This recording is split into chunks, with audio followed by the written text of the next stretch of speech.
Assalamualaikum warahmatullahi wabarakatuh. Hai Sobari, Sobat Bayangkara Kediri, selamat pagi, salam sehat. Masih bersama saya Olivia yang akan menemani selama beberapa menit ke depan dalam tentunya podcast Rumah Sakit Bayangkara Kediri yang menyajikan berbagai informasi seputar dunia kesehatan.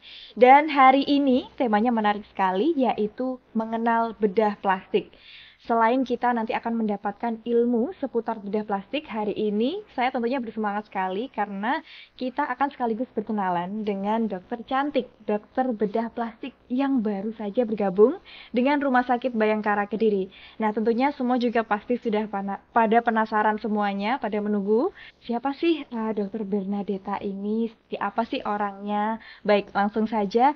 Selamat pagi Dokter Bernadeta, Magister Ilmu Kedokteran Klinis, spesialis bedah plastik rekonstruksi estetik. Apa kabar dokter? Halo Mbak Olivia, selamat pagi. Pagi dokter. Apa kabar dokter hari ini? Hari ini kabarnya baik, sehat. Gimana Mbak Olivia juga? Sehat juga dokter. Tentunya untuk Sobari juga yang mendengarkan, semoga semuanya juga dalam keadaan sehat dan baik juga tentunya. Nah, sebelumnya saya ucapkan terima kasih dokter sudah bersedia hadir hari ini sebagai narasumber di tengah kesibukan dokter. Nah, semoga nanti ya dok podcastnya bisa bermanfaat dan tentunya menginspirasi teman-teman Sobari yang mendengarkan. Dokter Berna mewakili rekan-rekan, sebelumnya saya mengucapkan selamat bergabung untuk dokter dengan keluarga besar Rumah Sakit Bayangkara Kediri, tentunya rumah sakit kebanggaan kita semua.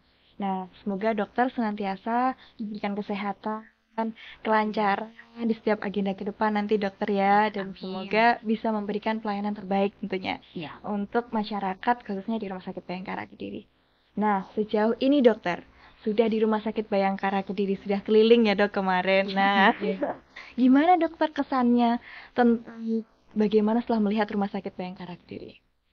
Setelah saya kemarin sempat diantar sama Bu Ida keliling-keliling itu, ruangannya bersih, terus tugas kesehatannya tuh sangat familiar, welcome sekali gitu. Terus mungkin saya yang belum mampir ke kantin mungkin ya. Oke, nanti habis ini kita harus mampir dokter. Nah, sebelum podcast saya sering kali menemui rekan-rekan ini dok. Semuanya pada bertanya sama saya, Dokter Bernadeta itu yang mana sih? Karena kemarin kan kita sudah sebar flyernya, flyer profil kliniknya bedah plastik. Yang seperti apa sih orangnya? Nah, hari ini teman-teman bisa melihat langsung dari live YouTube. Nah, ini dia Dokter Berna. Nah, sebelum itu dokter mungkin bisa perkenalan dulu kepada teman-teman khususnya karyawan Rumah Sakit Bayangkara Kediri, mungkin mulai dari asalnya dari mana, riwayat pendidikan, kemudian karirnya sampai akhirnya bergabung di Rumah Sakit Bayangkara Kediri. Oke, terima kasih Mbak Olive atas pertanyaannya. Saya Dokter Bernadeta, biasa dipanggil Dokter Berna atau mungkin Dokter Ena. Saya lahir di Malang, tahunnya nggak usah mungkin ya. Saya anak kedua dari 2 bersaudara. Terus saya alumni dari FK UNER. Mungkin waktu S1-nya itu saya angkatan 2008. Kemudian setelahnya saya melanjutkan lagi untuk spesialisasi. Setelah saya bekerja 9 bulan sebelumnya, saya melanjutkan spesialisasi bedah plastiknya juga di FK UNER di Surabaya. Gitu. Kemarin baru lulus tahun 2023 kemarin. Oke. Nah, pertanyaannya dok, kenapa sih dokter memilih bedah plastik nih dok? Ya, pasti semuanya juga pengen tahu. Kenapa saya memilih bedah plastik? Yang pertama, waktu saya pendidikan dari S1, kemudian terutama waktu dokter muda, di mana waktu itu kan belajar lebih ke pasien, lebih dekat dengan bedah waktu itu. Yang saya sangat menyentuh itu, saya senang sekali sama bedah. Saya senang sekali mengerjakan sesuatu dengan pisau. Tapi saya juga ingin menggabungkan antara bedah itu dengan unsur kesenian art gitu. Jadi di bedah plastik ini tuh kayak wadah saya untuk menyalurkan ya main pisau, tapi juga dengan suatu art. Jadi suatu seni gitu. Jadi nggak seperti mungkin kalau pada bedah-bedah yang lain ya mungkin hanya lebih ke fungsi saja ya. Tapi kalau kita bedah plastik itu kita lebih secara estetiknya terus mengerjakan sesuatu terus lebih detail. Kemudian tadi nyeninya itu nggak bisa dicari di tempat lain. Oke, Gitu. menarik sekali. Baik. Nah, dokter, selanjutnya hari ini kita kan live, dokter. Izin sebentar, kita menyapa dulu ya, dok, yang sudah bergabung. Boleh. Nah, sebelumnya ini saya perkenalkan juga untuk dokter. Kita punya sapaan untuk teman-teman yang mendengarkan. Pengikut kita di media sosial dan tentunya podcast Rumah Sakit Bayangkara. Jadi, agar semakin akrab, dok, kita panggilannya adalah Sobari. Sobat Bayangkara Kediri. Nah, nanti Sobari di sela-sela podcast, bila ada pertanyaan, silahkan ditanyakan di live chat YouTube. Nanti di akhir sesi akan ditanyakan dan langsung dijawab oleh Dr. Firna tentunya. Nah, baik langsung saja. Jadi topik atau tema hari ini sangat menarik ya, Dok. Terutama yang antusias itu kaum hawa sih, Dok. Kemarin yang terbukti dari pertanyaannya itu, sebagian besar para wanita yang ingin menanyakan khususnya tentang bedah plastik. Nah, langsung saja untuk pertanyaan yang pertama, dokter. Ya. Bisa dijelaskan dulu definisi atau gambaran umum tentang bedah plastik ini dan kenapa sih kok namanya plastik ini? Nah, gitu gimana? Apakah benar-benar pakai plastik, dokter? Abal-abal atau bukan gini? Nah, gitu dokter. Silakan dijelaskan. Jadi, oke, makasih Mbak Olive. Jadi bedah plastik itu sebenarnya berasal dari bahasa Yunani kuno, yaitu yang plastikos. Plastikos itu artinya adalah kalau dalam bahasa Inggris to mold atau membentuk atau mengubah suatu bentuk atau jaringan sehingga menjadi lebih harmonis gitu ya. Bedah plastik sendiri ini kan merupakan suatu cabang dari ilmu bedah yang tadi saya bilang selain dia fungsinya membentuk sesuatu agar lebih harmonis, dia juga menyatukan antara bedah dan seni. Gitu. Dan bedah plastik ini kita di bedah plastik ini bisa menangani dari head to toe atau dari rambut sampai ujung kaki. Dimana kita tidak seperti bedah yang organ personalized, maksudnya yang tidak spesifik dengan organ tertentu. Misal seperti bedah digestif, itu kan spesifik bedah pencernaan, ya kan? Kalau bedah urologi, bedah saluran berkemihan. Nah, kalau kita enggak, jadi kita lebih ke apa ya, kayak problem. Biasanya kita tuh mengerjakan sesuatu itu problem solving biasanya. Oke. Iya, yang bersifat yaitu tadi nyeni. Ini Gitu. tadi ya, Dok. Nah, selanjutnya dokter tadi kan sudah dijelaskan. Jadi bukan plastik yang seperti itu ya, Dok, yang dimaksud ya.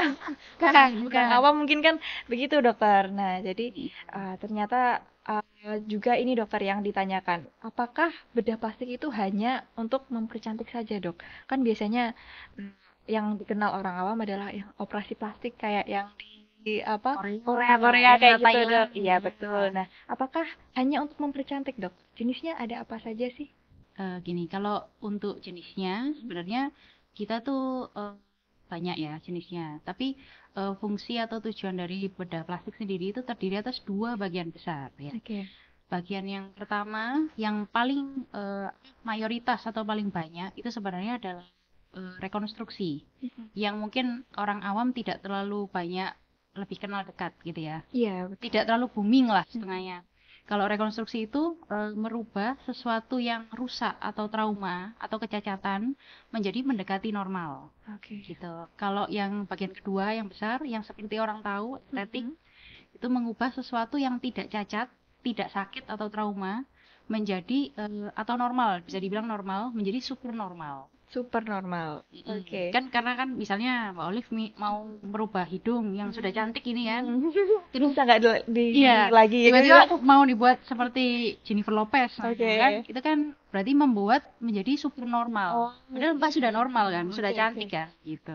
Oke, baik. Berarti garis besarnya ada dua ya, Dok, rekonstruksi dan estetik. Betul. Bisa mungkin dijelaskan satu-satu, dokter. Biasanya kasus-kasusnya seperti apa?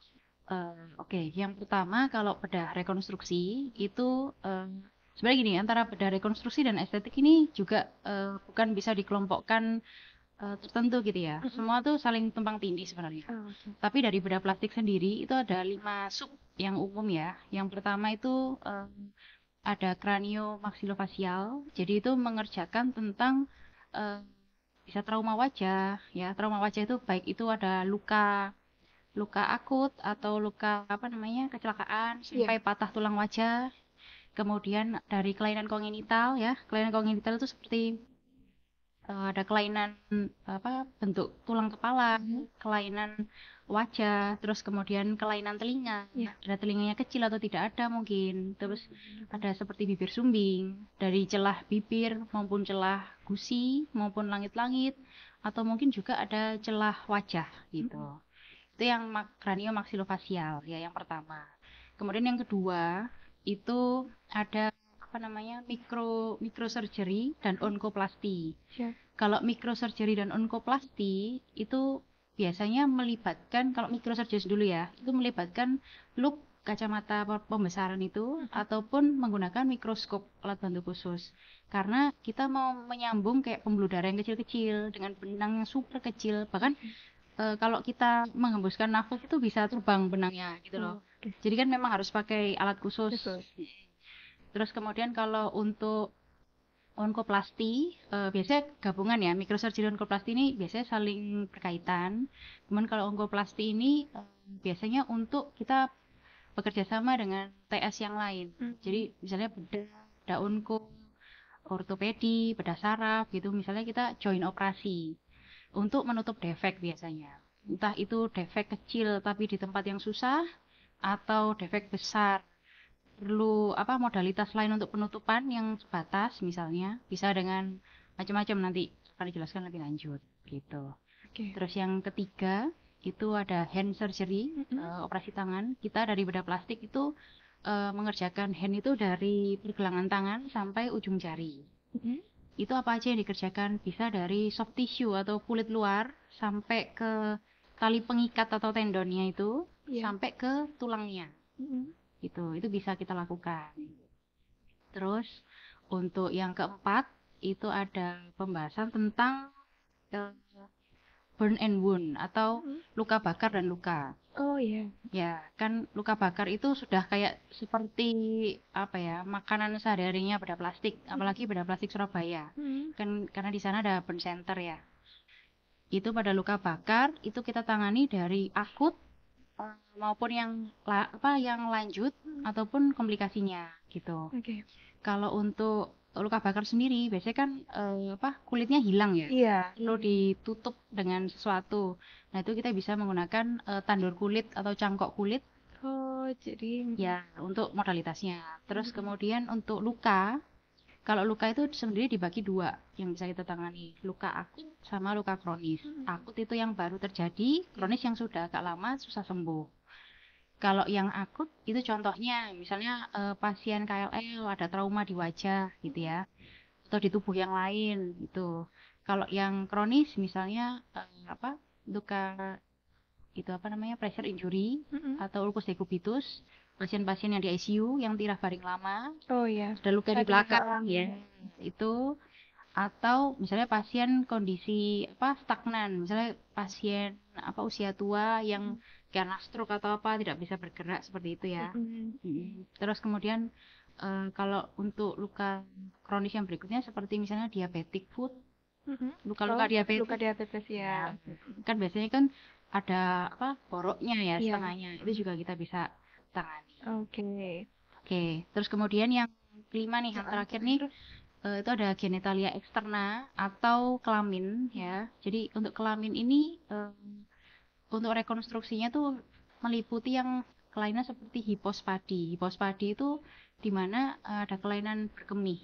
Jadi biasanya tuh anak-anak dimana laki-laki tidak bisa mengeluarkan air kencingnya di ujung alat kelaminnya. Jadi lubangnya itu tidak pada posisinya gitu. Antara dari penis sampai ke skrotum atau pelir itu, lubangnya di antara itu, bisa variatif di mana aja. Itu atau misalnya pada pasien yang komplikasi karena injeksi silikon cair yang sudah tidak boleh ya, silikon cair dilarang keras. Itu kita sebut silikonoma. Jadi kita bersihkan untuk silikon yang bisa kita bersihkan gitu. Nah, berarti sangat luas sekali ya dok ya, bukan hanya tentang operasi plastik estetik saja. Bukan, Jadi itu rekonstruksi aja sudah sudah segitu. segitu banyaknya ya, Dok. Itu pun belum dikelentei satu-satu Iya, gitu, Mbak. betul Iya. sekali. Boleh lah setelah ini nanti kita podcast lagi ya, Dok, membahas lebih dalam satu persatu. Iya. Kayaknya menarik sekali temanya. Oke, selanjutnya dokter. Nah, tadi kan sudah disebutkan beberapa kasus. Kalau tren di Indonesia sendiri itu yang biasanya Bentar, kasus kalau banyaknya. yang estetik belum mungkin Oh ya. iya, boleh dok. Itu tadi kan masih rekonstruksi ya. Itu tadi masih rekonstruksi ya, Masih dokter? rekonstruksi. Oke, masih ada lagi. Masih ada lagi. Siap. Untuk estetik seperti apa, dokter? Kalau estetik itu sebenarnya dibagi misalnya yang pertama bagian mungkin saya bagi sendiri menjadi 4 ya. Iya. Yang pertama itu augmentasi. Augmentasi itu atau menambah sesuatu yang kurang misalnya. Augmentasi bisa di apa? Dahi, bisa di mata dengan misalnya lemak, kemudian bisa kalau misalnya daerah pipinya cowong itu bisa dikasih implan ya. Implannya berupa silikon gel yang padat, bukan silikon cair. Kemudian hidung bisa juga kan dikasih silikon ataupun kombinasi dengan tulang rawan atau tulang iga. Kemudian untuk dagu juga bisa dikasih silikon juga, implan silikon. Oke. Gitu. Itu untuk augmentasi, itu penambahan. Siap. Dan juga payudara juga bisa ya. Payudara, terus bokong itu juga bisa. Kemudian untuk yang kedua itu rejuvenasi atau peremajaan. Ya, peremajaan itu seperti operasi kelopak mata yang umum tahu. Ada kelopak mata atas, ada kelopak mata bawah, ya. Kemudian apa? Facelift. Oh, yang ditarik ya, itu ya. Wajahnya ditarik itu. Kemudian ada brow lift, jadi daerah alis itu nanti ditarik ya. Kemudian juga ada peremajaan tuh genitalia. Jadi biasanya yang mau diremajakan tuh yang ibu-ibu. Iya, betul sekali. Nah, apalagi yang misalnya habis melahirkan anak banyak, terus apanya yang daerah kewanitaannya tuh menggelambir atau bagaimana yang merasa nggak pede, nah gitu seperti itu. Terus yang ketiga itu body sculpting, itu meliputi kayak Calvet removal. Oh, apa itu, Dok? Jadi Calvet itu yang mengambil lemak di pipi. Oh, bisa ya ditiriskan gitu ya, biar Dok? nggak terlalu chubby. Iya. Itu biar nggak terlalu chubby. Kemudian ada juga liposuction, ya, sedot lemak atau bahasa awamnya. Kemudian ada brachioplasty. Jadi kalau misalnya orang yang habis obesitas, kemudian mengalami diet yang sangat ekstrim.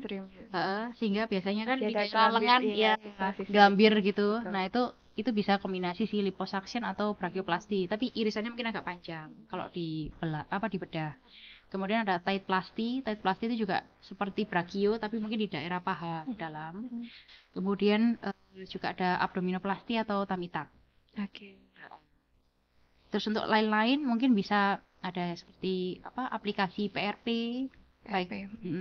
PRP itu bisa dari darah pasien itu sendiri, kemudian di centrifuge atau diputar dengan alat sehingga ada seperti serum pertumbuhannya. Itu nanti bisa dikombinasikan dengan operasi yang lain-lain tadi. Kemudian ada juga mungkin lip contouring atau juga hair transplant. Hair transplant, oke. Wah, banyak sekali ternyata. Dari ujung kepala sampai kaki bisa ya, dokter. Nah, selanjutnya dokter, tadi yang sempat saya singgung, kalau di Indonesia sendiri, trennya itu kasusnya paling banyak tuh yang apa, dokter? Mulai dari rekonstruksi sampai estetik. Iya, oke. Kalau dari rekonstruksi dulu mungkin ya. Boleh. Kalau rekonstruksi itu sebenarnya tergantung kasus atau tergantung daerah kota itu ada ya. Misalnya kalau di kota itu atau daerah itu adalah daerah industri, tentu akan beda dengan daerah perkotaan, ya kan? Baik. Kalau daerah industri mungkin banyak kecelakaan kerja, banyak kayak trauma-trauma, mungkin tangannya putus atau terjepit atau apa gitu. Atau kalau misalnya daerah yang banyak sekali sepeda motor, mungkin kecelakaannya banyak kayak gitu. Atau mungkin juga kalau kecelakaan kerja kan luka bakar, itu kan meski nggak di tempat kerja, di rumah juga kan banyak kan. Iya. Apalagi air panas tuh ya, itu banyak. Jadi tergantung, kalau rekonstruksi itu tergantung lokasi sama trennya seperti apa. Dan kalau yang dari rekonstruksi itu tergantung pasiennya itu juga bisa ke IGD atau ke poli ya.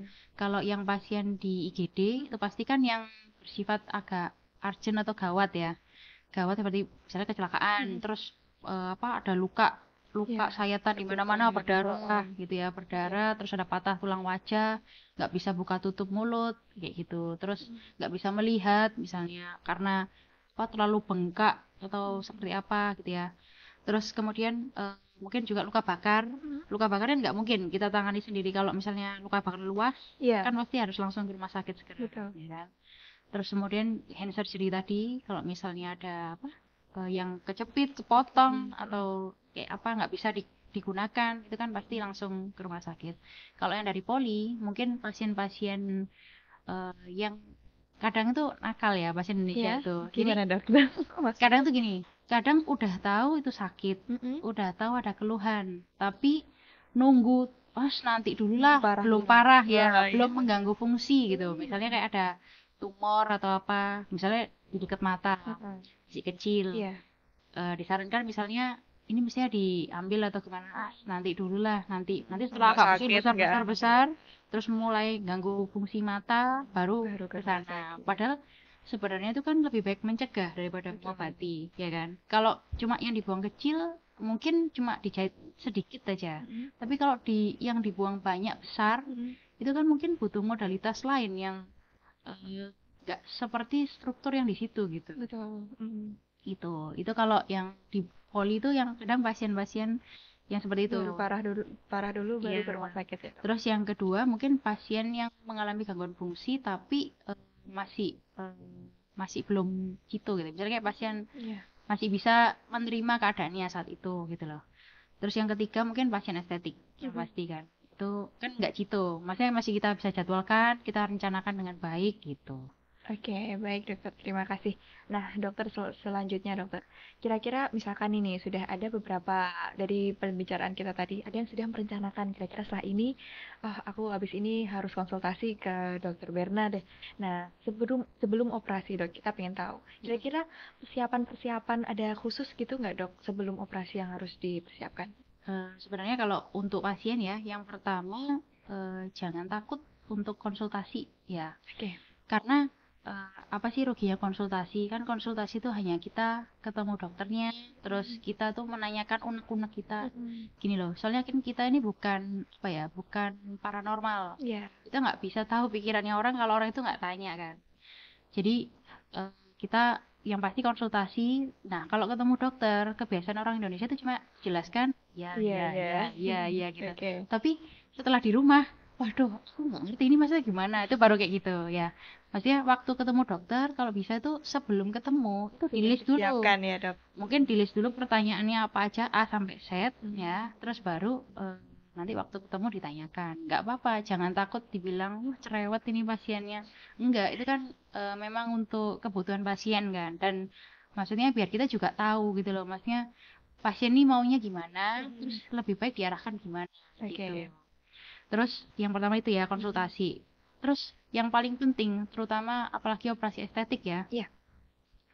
jangan sampai operasi estetik itu atas dasar dorongan orang lain gitu. Kalau bisa ya atas kemauannya sendiri, murni dan sudah yakin gitu. Oke. Kalau atas paksaan suami atau atas ikut-ikutan rombongan arisan Iya. operasi gitu kan, nanti setelahnya tuh kayak kayak apa ya? Ada rasa-rasa aku ngapain ya kayak tadi Iya. ikut gitu. Oke. Gitu. Terus yang kedua, yang berikutnya, yang pasti siapkan mental, siapkan kesehatan, sama siapkan keuangan. Oke, siap. Ya Itu kan? harus siap ya. Ya, itu yang harus disiapkan. Penting juga ya, dokter. Terus Oke. setelah itu sudah semua siap, kemudian tanda tangan inform consent atau apa ya, persetujuan tindakan operasi.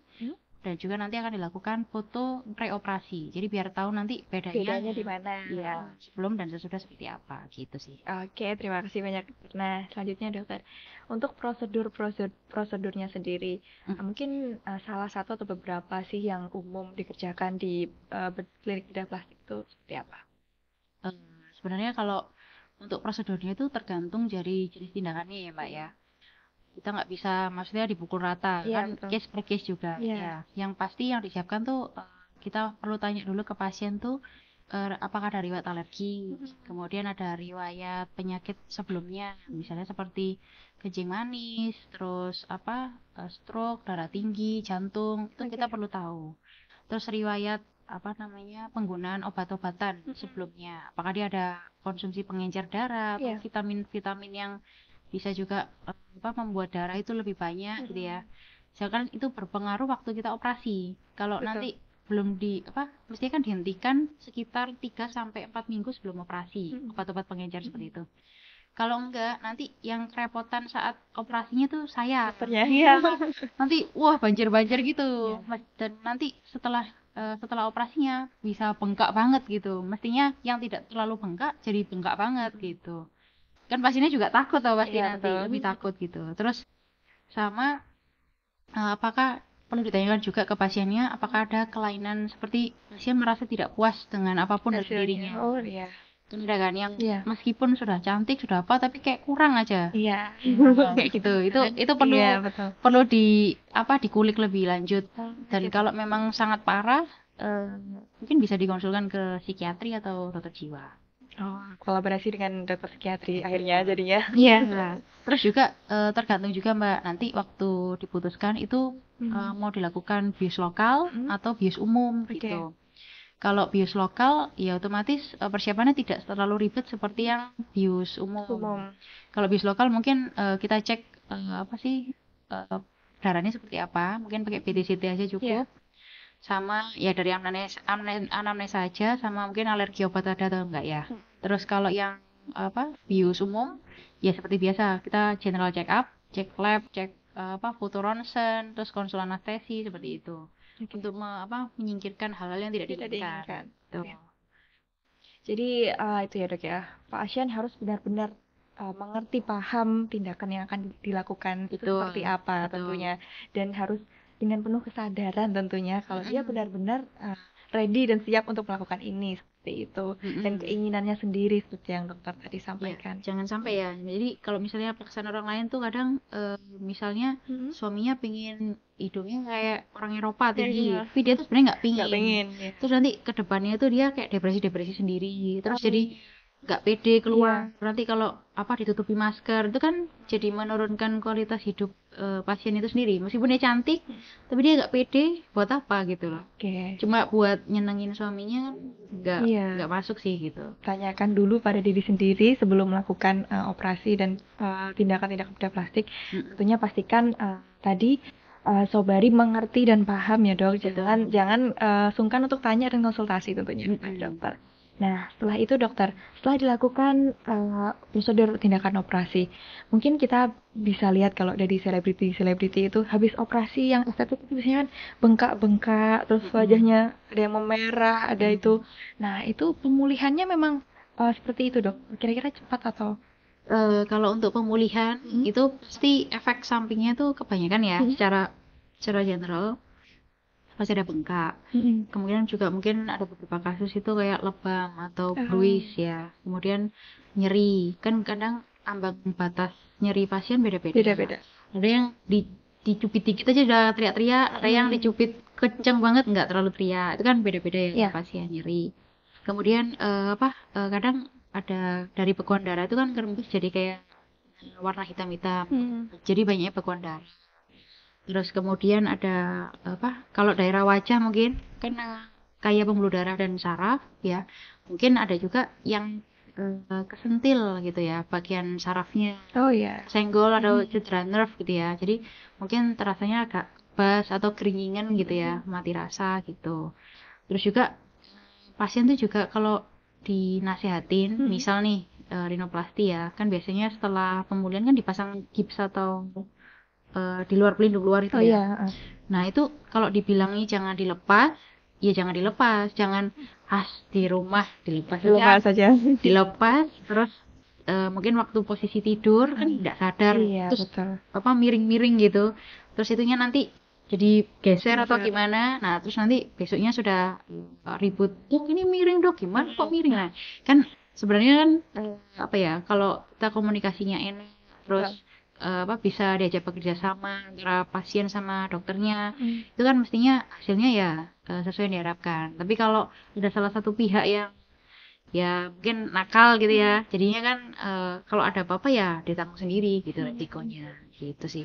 Sama mungkin efeknya infeksi juga mungkin ada ya. Jadi pasien-pasien yang dilakukan operasi bedah plastik mungkin bisa ada infeksi seperti nanah atau apa. Itu juga tergantung misalnya kebersihan daerah luka operasi, ataupun mungkin dia ada infeksi site dari tempat lain, misalnya ada gigi lubang nggak tahu, atau apa ya, kayak timbilan atau apa gitu loh, yang infeksi-infeksi lain lah yang kita nggak cermat screeningnya, kecolongan. Iya. Nah itu bisa mengontaminasi daerah luka operasi seperti itu. Infeksi Oke. juga bisa. Terus sama yang terakhir nih, mungkin hati-hati, mungkin kalau operasi plastik sudah merasa puas, nanti jadi sifatnya nagih gitu. Oh, jadi pengen lagi ya akhirnya. Iya, hati-hati itu. Tapi kalaupun nagih itu kita sesuaikan sama kebutuhan pasien ya. Belum tentu, jadi dokter boleh loh menolak. Maksudnya kalau misalnya Mbak Olive nih mau operasi paket lengkap gitu, misalnya mau semua dirombak gitu. Tapi menurut saya yang ini nggak perlu gitu. Ini sudah bagus. Yang ini aja kali gitu. Jadi kita cari jalan tengah gitu loh. Yang perlu aja yang dilakukan, yang nggak perlu, yang agak berlebihan, itu mungkin bisa kita redam gitu. Oke, siap dokter. Terima kasih. Jadi tentunya jangan khawatir terkait efek samping dan yang seperti yang kita lihat mungkin kan kayak bengkak seperti apa. Tapi tenang aja selama mengikuti panduan dan dari dokter, kita taat dengan yang sudah dijelaskan sama dokter tadi. Jangan dilepas, ini harus kebersihan dijaga, screeningnya harus lengkap. Betul. Pasti juga hasilnya juga akan baik gitu ya dokter. Oke, baik, terima kasih dokter. Selanjutnya kita kemarin sudah publikasi di media sosial dokter terkait podcast hari ini, dan ada sudah beberapa pertanyaan yang masuk dari media sosial. Ya. Tapi sebelum itu kita akan break sebentar dokter. Kita akan melihat tayangan tentang layanan unggulan terbaru dari Rumah Sakit Bayangkara Kediri. Baik, berikut tayangannya. Rumah Sakit Bayangkara Kediri merupakan rumah sakit tipe B yang siap memenuhi kebutuhan kesehatan masyarakat Kota Kediri dan sekitarnya. Melayani pasien umum maupun asuransi yang telah bekerja sama, kami siap berkomitmen untuk memberikan pelayanan yang terbaik. Adapun layanan unggulan kami hadir secara eksklusif untuk memenuhi kebutuhan kesehatan Anda. Poli Eksekutif. Kemudahan, kenyamanan, dan ketepatan menjadi nilai lebih dari layanan ini. Mengusung konsep one-stop service atau layanan dalam satu area, mulai dari pendaftaran, pemeriksaan, hingga penunjang, sehingga pasien tidak perlu antri dan berpindah tempat. Hingga saat ini, Poli Eksekutif Rumah Sakit Bayangkara Kediri sudah memiliki 13 layanan dengan dokter spesialis. Klinik Vaksin Internasional yang sudah bersertifikat ICV bagi Anda yang hendak berpergian ke luar negeri untuk memenuhi persyaratan penerbangan, khususnya bagi jemaah haji dan umroh, yakni vaksin meningitis dan influenza. Selain itu, juga telah tersedia vaksin CA cervix atau HPV, vaksin pneumonia, vaksin hepatitis B, dan vaksin rabies. Klinik kulit kelamin kecantikan dan estetika dengan alat terbaru dan canggih. Didukung tenaga yang handal dan berkompeten.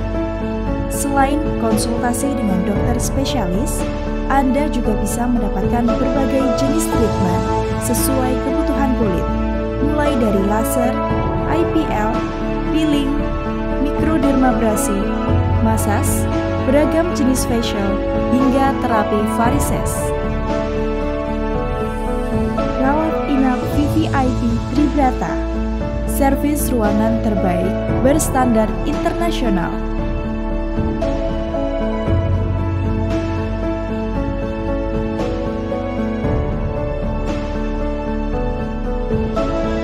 Didukung dokter spesialis dan subspesialis sesuai disiplin ilmu dan tenaga medis profesional lainnya. yang selalu mengutamakan privasi dan kenyamanan bagi pasien. Tempat strategis dan dapat diakses dengan mudah, berada di lantai 5 gedung utama, menyajikan view terbaik kota Kediri dengan fasilitas ruangan yang lengkap dan modern. Layanan medical check-up yang merupakan bentuk investasi jangka panjang kesehatan Anda. Setiap rangkaian pengecekan akan menghasilkan data medis yang akurat dan mampu mendeteksi penyakit secara lebih dini, sehingga resiko penyakit dapat dicegah dengan melakukan berbagai tindakan preventif yang lebih mendalam. Kami menyediakan berbagai paket medical check-up yang dapat menyesuaikan kebutuhan Anda. Kami menyadari bahwa kesehatan adalah aset berharga dalam kehidupan. Maka, percayakan layanan kesehatan Anda dan rasakan manfaat teknologi medis terdepan dari kami. Rumah Sakit Bayangkara Kediri, siap melayani dengan sepenuh hati.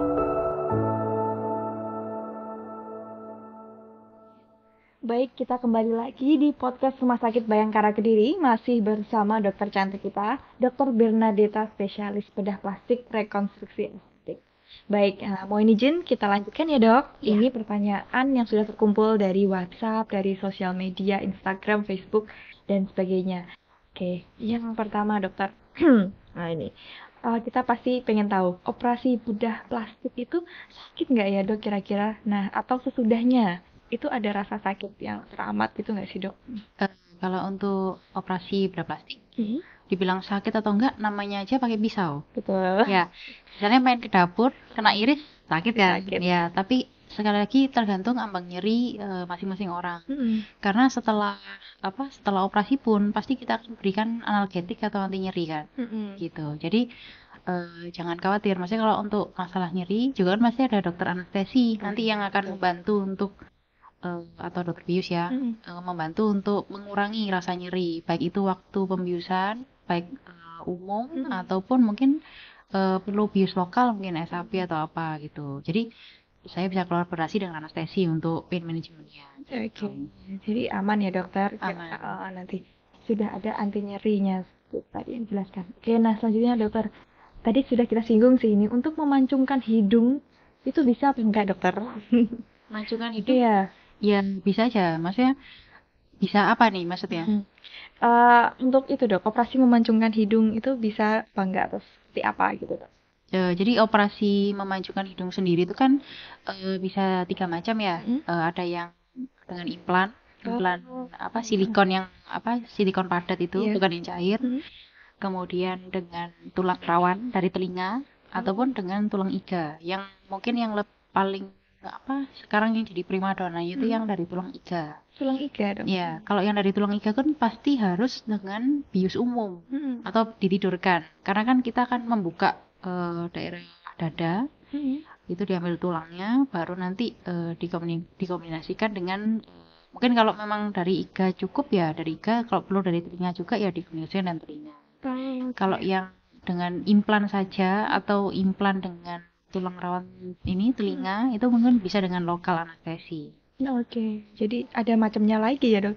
Tapi ini kembali lagi ya, meskipun bisa lokal anestesi, tapi kadang kan ada pasien yang ketakutan. Oh iya betul. Atau yang, aku mau tapi aku maunya tidur aja ya, pokoknya bangun-bangun cantik ya, gitu. Kan ada yang gitu. Nah kalau itu ya kita tidak menutup kemungkinan untuk tetap dilakukan bius umum. Gitu. Itu kan maksudnya untuk kenyamanan pasien ya. Jadi dia pingin tapi dia nggak durable dengan nyerinya gitu loh. Oke. Jadi ya udah kita fasilitasi dengan bius umum bisa. Oke, siap dokter. Nah ini selanjutnya dokter, ini sebenarnya ada 3 pertanyaan tapi saya rangkum aja sih langsung jadi satu. Ini pertanyaan tambahan kemarin. Jadi yang pertama, operasi bawaan lahir, operasi tangan menempel, dan celah lelangit. Itu apakah juga bisa dilakukan dan apakah bisa pakai asuransi seperti BPJS? Oke, terima kasih pertanyaannya. Jadi untuk kelainan kongenital ya, seperti yang bagian rekonstruksi tadi yang dijelaskan, ya bisa dengan BPJS. Jadi sekalian saya jelaskan ya. Jadi untuk subbab rekonstruksi yang banyak tadi yang di awal itu tuh bisa kita bantu dengan BPJS. Ya, jadi semua yang dari trauma, cacat jadi mendekati normal itu bisa dengan BPJS. Tapi kalau yang dari normal menjadi subnormal atau estetik ya pasti umum ya tahu. Kalau pakai BPJS kasihan nanti BPJS-nya nanti meraung-raung gitu ya. Betul sekali. Gitu. Oke dokter, baik, jadi BPJS bisa, tapi untuk kasus-kasus rekonstruksi ya dok. Betul, seperti yang tadi ditanyakan kan kalau udah langitan kan mau fungsi kayak cari menempel, ya itu termasuk rekonstruksi, berarti bisa dengan BPJS. Oke, baik, terima kasih dokter. Nah selanjutnya dokter kita sapa dulu kayaknya ya dari live chat yang sudah ramai sekali ini dokter. Oke, yang pertama ada mohon izin, selamat datang, selamat bergabung kepada Bapak Kepala Rumah Sakit Bayangkara Kediri. Ini juga bergabung dokter, semoga penambahan layanan di Rumah Sakit Bayangkara Kediri semakin membuat Rumah Sakit Bayangkara bermanfaat untuk menjaga dan meningkatkan derajat kesehatan masyarakat. Amin, terima kasih banyak. Dokter Agung. Terima kasih banyak dokter. Nah selanjutnya mungkin siapa ya? Atas nama Kanti Rahayu dokter. Semakin lengkap dokter spesialis di Rumah Sakit Bayangkara Kediri, semakin maju dan jaya Rumah Sakit Bayangkara Kediri dokter. Iya, itu ibu mertua mungkin ya. Oh, ibu mertua dokter. Iya. Bisa disapa dulu dokter. Iya, terima kasih atas partisipasinya. Terima kasih ibu sudah mampir ke podcast Rumah Sakit Bayangkara Kediri ini. Untuk selanjutnya banyak sekali dari Ibu Ike ini. Boleh sambil minum ya Mbak? Oh iya, mohon maaf.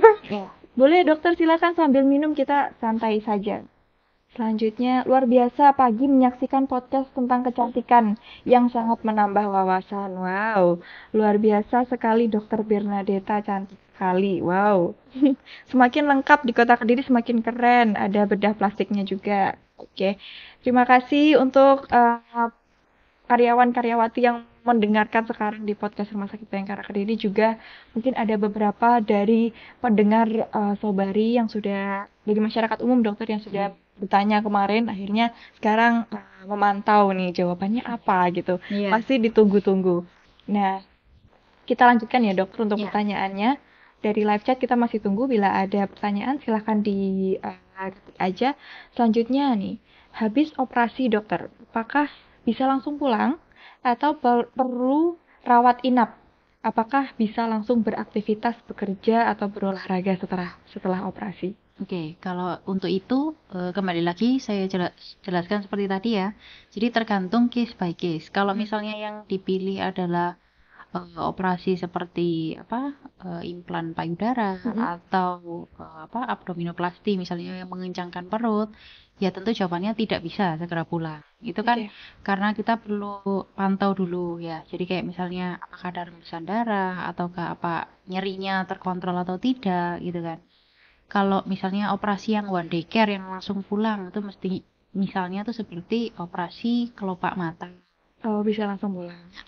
Terus kayak misalnya lemak di pipi tuh yang di dalam buccal fat gitu. Terus kayak yang ringan-ringan lah, yang hanya dengan bius lokal itu mestinya bisa one day care. Tapi kembali lagi ke pasiennya. Kalau misalnya pasiennya setelah di one day care terus nyeri-nyeri lagi, nah kan kita tetap harus observasi nyeri. Kan kita maunya tuh pasien keluar dari Rumah Sakit Bayangkara ini itu maunya kan paripurna gitu loh. Ya kan, nggak mau masa keluar masih nyeri-nyeri, masih ada keluhan yang lain, masih merembes banget gitu kan, ya pasien mungkin di rumah juga nggak nyaman. Oke. Baik, tergantung kasusnya ya dokter berarti. Oke. Nah selanjutnya dokter, ini ada pertanyaan, apakah boleh melakukan operasi bedah plastik saat hamil dokter? Nah apakah bisa menyusui setelah memasang implan payudara? Ini mungkin yang ditanyakan apakah memakai implan saat hamil ini implan payudara maksudnya? Iya, implan payudara mau operasi saat hamil bisa nggak gitu? Jadi gini, kalau ibu hamil itu pasti kan seluruh selnya atau bagian dari tubuhnya itu kan akan mengalami perubahan. Dalam tanda kutip mungkin molor ya, ya kan, masih membesar semua, apapun itu, entah itu kelenjar payudara, entah itu daerah perut atau apapun itu pasti akan ada perubahan. Iya benar. meskipun kalau bilang bisa atau enggak, bisa sebenarnya. Tapi apakah yakin mau operasi dengan kondisi yang tidak optimal seperti itu, gitu loh. Kalau misalnya mau operasi, kalau saran saya sih sebagai sesama perempuan ya, mending kondisinya dioptimalkan dulu gitu. Jadi kalau memang dia hamil, ya hamil dulu, menyusui dulu. Setelah itu lewat semua, baru kan mungkin mulai diet ya kan, mulai membentuk tubuh, baru setelah kira-kira didapatkan sedikit ideal atau gimana, nanti baru dilakukan prosedur pemasangan implan payudara. Itu akan jauh, dia akan merasa lebih puas daripada waktu masih bengkak-bengkaknya nih, terus kita pasang semakin kok harapan saya oke, seksi, tapi kok tampilannya jadi semakin bengkak gini lah kan, nggak gimana ya, maksudnya meskipun bisa tapi buat apa kalau nggak optimal gitu loh. Terus sama kalau tadi dibilang kan bisa nggak dipasang apa namanya tadi yang kedua bisa menyusui setelah pasang implan payudara. Nah biasanya kan juga orang yang pasang implan itu ada yang jauh sebelum hamil. Oh iya. Atau apa namanya waktu, jadi sebelumnya lah. Iya, sebelum tiba-tiba hamil gitu ya. Nah, terus kan menyusui. Nah, selama implan itu tidak ada keluhan, tidak ada nyeri atau apa, sebenarnya tetap di tempatnya tidak apa-apa. Dan kalaupun dipasang, itu biasanya di belakang kelenjar menyusui. Oh, gitu. Jadi dia sebenarnya tidak akan mengganggu. Apalagi kalau sayatannya itu di bawah di bawah lingkar payudara itu. Kalau di bawah itu aman. Tapi kalau memang sayatannya waktu awal itu di daerah puting susu, itu nanti bisa mengganggu sensoriknya atau mungkin ada kelenjar yang mungkin sebagian kena gitu. Tapi lebih umum sih biasanya di bawah lipatan payudara itu. Ya, kan tersembunyi kan, ya kan, lebih tersembunyi gitu. Oke, terima kasih dokter. Nah, selanjutnya dokter, bila hasil operasi dirasa kurang puas, apakah bisa langsung direvisi gitu dok? Nah, apakah ada jarak aman untuk melakukan operasi lagi? Kira-kira berapa lama dokter? Nah, kurang puasnya ini dilihat dulu karena apa? Karena faktor memang kasus susah atau kasus komplikasi dari operasi yang mungkin shopping dokter sebelum-sebelumnya. Oh iya. Ya kan? Karena kan mungkin yang datang ke kita kalau yang kasus fresh baru mungkin masih kita bisa maksimalkan. Tapi kalau ternyata sudah silikonan cair, sudah dibenang, diapain, terus sudah jaringannya sikatrik nggak berbentuk dan nggak optimal, itu terus terang kita nggak bisa memberikan janji langsung langsung optimal, nggak bisa. Beda kan, maksudnya jaringannya sudah bukan jaringan sehat gitu loh. Jadi kalau seperti itu ya kita cuma mungkin bisa membantu mendekati normal atau membersihkan gitu. Tapi untuk diberikan hasil optimal ya kita nggak bisa beri garansi kalau seperti itu. Tapi kalau misalnya pasien free sih, selama dia mematuhi kembali tadi ya, terus misalnya post operasi itu sudah bagus, terus mengikuti syarat kontrol, syarat perawatan luka, terus yang lain-lain yang harus dihindari diikuti semua, mestinya sih nggak apa-apa. Tapi kalau misal nih amit-amit ada ya misalnya malposisi atau geser atau gimana gitu ya, atau apa yang lain, nah itu mungkin bisa direvisi. Lihat dulu kalau misalnya karena jahitannya aja lepas atau jahitannya nggak pas mungkin ya, itu mungkin bisa segera dijahit. Kalau hanya misalnya 1-2 jahitan atau gimana, itu bisa lah segera konsultasi terus segera diperbaikan. Tapi kalau memang yang tadi komplikasi itu kalau jaringan sudah inflamasi, kita berusaha revisi, itu masih dirasa kurang. Kalau mau direvisi lagi, paling enggak ya 3 bulan. 3 bulan jaraknya. 3-6 bulan lah, tergantung kondisi inflamasi atau bengkak dari pasien itu sendiri gitu. Oke, siap. Lagi-lagi tergantung kasusnya ya dok ya? Ya, nggak bisa, setiap manusia kan diciptakan berbeda dan unik, ya kan? Betul sekali. Nggak mungkin bisa dipukul rata kan, gitu. Oke, terima kasih banyak dokter. Nah, ini mungkin pertanyaan terakhir dokter. Dan juga kita juga kepo nih. Kira-kira hasil-hasil operasi yang selama ini sudah ada itu dok, operasi plastik seperti itu bisa permanen nggak sih dok?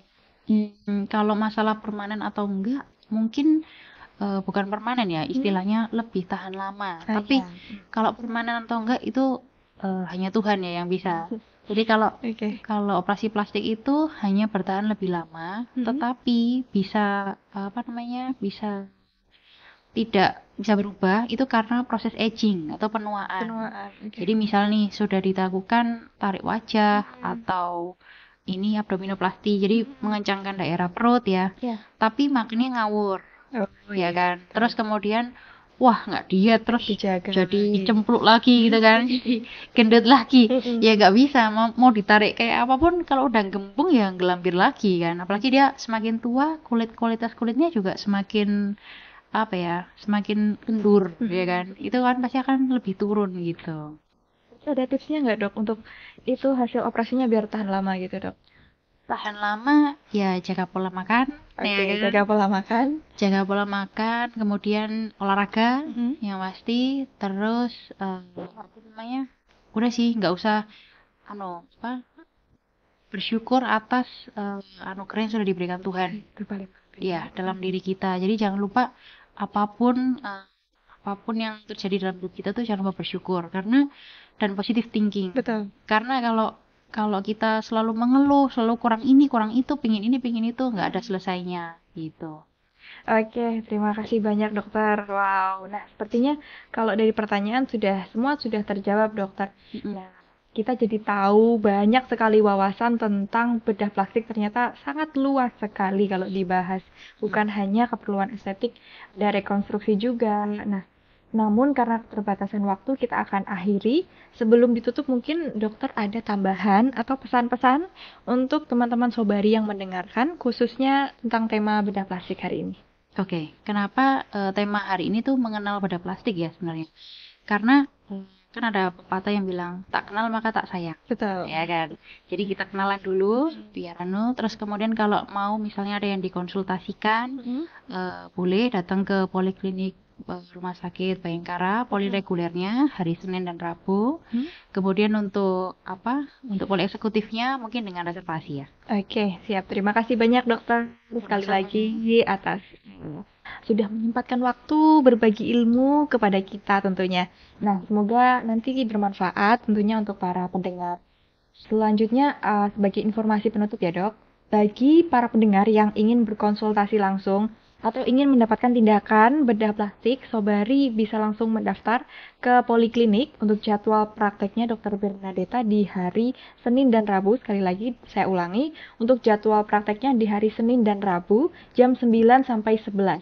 Nah, untuk polis eksekutif juga bisa dengan reservasi ke nomor 0821 4666 6885.